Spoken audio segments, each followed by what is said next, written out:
You're not lazy. Your brain is playing defense. You tell yourself you're lazy. You believe it.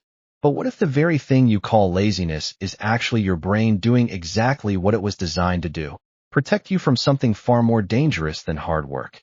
We live in a world that worships productivity. Every self-help book, every motivational speaker, every viral post on discipline tells you the same thing. If you're not moving forward, you're failing. And if you're failing, it must be because you're lazy. The logic seems airtight. You have time. You have ability. You're just not doing the thing. Therefore, laziness. But here's the problem with that logic. It assumes that human behavior operates on a simple input-output model. It assumes that motivation is something you either have or don't have, like petrol in a tank. And it completely ignores what modern psychology has spent decades uncovering. Your brain is not a productivity machine. It's a survival system. And survival, quite often, looks nothing like ambition. When you procrastinate on a project, when you scroll instead of write, when you feel that heavy, immovable resistance to doing something you know you should do, that's not laziness. That's threat detection. Your brain has flagged the task as dangerous. And it's doing what any intelligent defense system would do. It's pulling you away from the threat. The question isn't why you're lazy. The question is, what is your brain trying to protect you from? Core mechanism. Let's start with a simple truth. Your brain is ancient. The prefrontal cortex, the part of your brain responsible for planning, decision-making, and long-term thinking, is a relatively recent evolutionary addition. It's sophisticated, yes, but it's not in charge. Beneath it sits the limbic system. This is the older, faster, more powerful part of your brain. It's responsible for emotion, memory, and threat response. And when the limbic system perceives danger, it overrides logic. It doesn't matter what your rational mind knows. If your emotional brain says, this is unsafe, you will avoid it. Every time. Now, here's where it gets interesting. The limbic system doesn't distinguish between physical danger and psychological danger. A saber-toothed tiger and a blank document can both trigger the same alarm. Because to your brain, they're both threats. One threatens your body. The other threatens your ego. When you sit down to write that article, to start that business, to have that difficult conversation, your brain scans for risk. And it finds it. What if you fail? What if people judge you? What if you discover you're not as capable as you thought? These aren't trivial fears. They're existential. They strike at the core of your identity.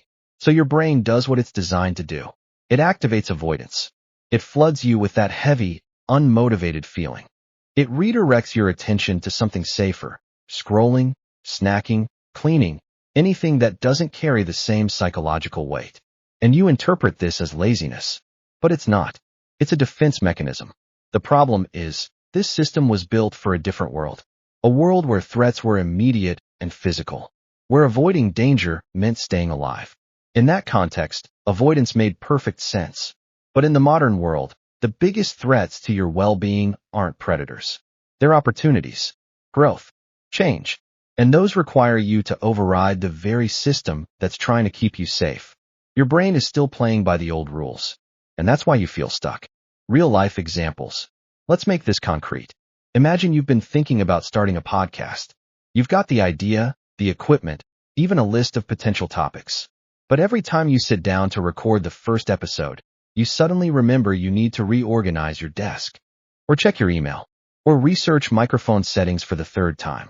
Days turn into weeks, weeks into months, and eventually, you conclude, I'm just too lazy to follow through. But you're not lazy. You're terrified. Because starting that podcast means putting yourself out there. It means being visible, being judged, being vulnerable to criticism. And more than that, it means confronting a question you've been avoiding. What if I'm not good at this? What if no one listens?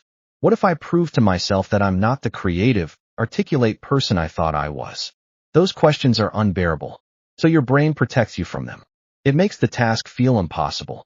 It saps your energy before you even begin. And the longer you avoid it, the more evidence you gather that you're just not the kind of person who does things like this. Or take another example.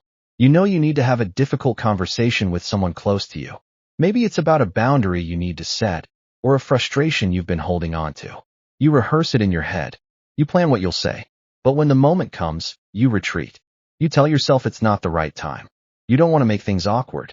You'll bring it up later. But later never comes. And you blame yourself for being passive. for lacking courage, for being, once again, lazy. But what's really happening? Your brain has calculated the cost of that conversation. It's imagined the conflict, the discomfort, the possibility of damaging the relationship. And it's decided that avoidance is safer. You're not lazy. You're risk-averse. And your brain is steering you away from what it perceives as emotional danger. This pattern shows up everywhere. In the emails you don't send, the projects you don't start, the careers you don't pursue, the person you don't become. And all the while, you carry around this narrative that you're just not disciplined enough, not motivated enough, not enough. But the truth is simpler and more uncomfortable. You're avoiding pain, and your brain is helping you do it. Why smart people misread laziness. Here's the paradox. The more intelligent you are, the more convincing your avoidance becomes. Because intelligence doesn't just help you solve problems. It helps you rationalize. It helps you build elegant explanations for why you're not doing the thing. You tell yourself you're waiting for the right moment, that you need more information, that the project isn't quite ready yet, that you're being strategic, not avoidant. And because you're smart, these explanations sound reasonable. They feel true. But underneath the rationalizations, the real reason remains the same. You're protecting yourself from failure, from exposure, from the possibility that you might try your hardest and still fall short. Intelligent people are particularly vulnerable to this because they've spent their lives succeeding through intellect. They've been rewarded for being right, for having answers, for performing well.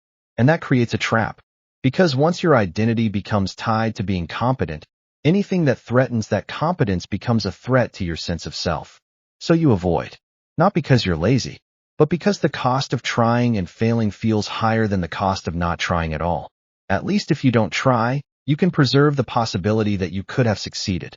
You can live in the gap between potential and reality. And that gap, uncomfortable as it is, feels safer than putting yourself to the test. This is why so many talented people never finish what they start. Why brilliant ideas stay locked in notebooks. Why potential remains just that, potential. It's not laziness. It's ego protection. And your brain is extraordinarily good at it. How the brain protects identity. Let's go deeper. Your brain doesn't just protect you from external threats. It protects you from internal ones. And the most dangerous internal threat is a challenge to your identity. You have a story about who you are. Maybe you're the creative one, the logical one, the person who's always in control, the one who doesn't need help. These stories give you stability. They help you navigate the world. But they also trap you. Because if you're the creative one, what happens when you sit down to create and nothing comes? If you're the logical one, what happens when your emotions overwhelm your reasoning? If you're the one who's always in control, what happens when life spirals and you can't fix it? Your brain knows that these moments are dangerous.